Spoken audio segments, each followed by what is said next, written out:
สวัสดีครับพบกับเราพิวัตรกระบี่ชาแนลกันอีกแล้วนะครับผมสำหรับท่านผู้ชมท่านใดนะครับผมที่กำลังมองหาลำโพงขนาด 6x9 นี้ก็ที่จะใส่กับรถเดิมๆนะครับผม 6x9 โซเวครับอยู่ในมือผมแล้วครับผมเป็น 6x9 ที่โคตรทนมากนะครับผมใช้ดีและไม่แพงครับผมอยู่ที่ราคา740 บาทครับตัวนี้กำลังวัตต์อยู่ที่300 วัตต์กันเลยทีเดียวนะครับ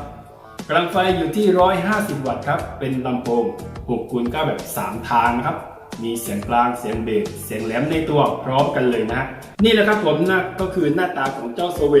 6x9 TS 6975นะครับผมก็จะมีตะแกรงฝาครอบนะครับผมเป็นโลโก้โซเวสีแดงชัดเจนนะครับและนี่ก็คือตัวด้านในนะครับผมหน้าดอกจะเป็น 6x9 เป็นตัวเบสนะฮะแล้วก็มีเสียงกลางอยู่ตรงนี้ครับผมได้เสียงแหลมนะครับผมซ้ายขวา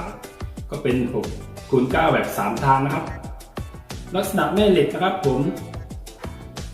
อยู่ด้านนี้ครับผมตัวนี้ให้กำลังวัตต์อยู่ที่300 วัตต์ครับเสียงเบสแน่นแน่นอนครับผมทนไม่แพงจริงๆนะครับเดี๋ยวเราไปฟังเสียงพร้อมๆกันเลยครับผม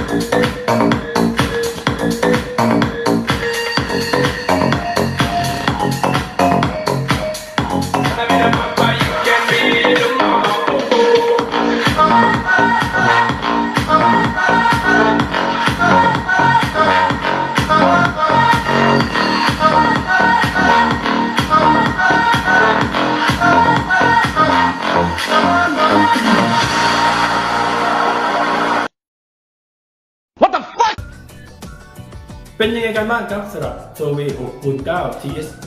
6975นะครับผมเสียงดีเสียงทนและไม่แพงจริงครับราคาแค่740 บาทครับติดต่อเราเลยครับผม0819785122และติดตามเราตามอยู่ด้านล่างนี้เลยครับและเข้าไปเยี่ยมชมพวกเราได้ที่ www.carpromarket.com สำหรับวันนี้ผมซันนี่จากเป็นกระบี่ลาไปก่อนเจอกันใหม่คลิปหน้าสวัสดีครับ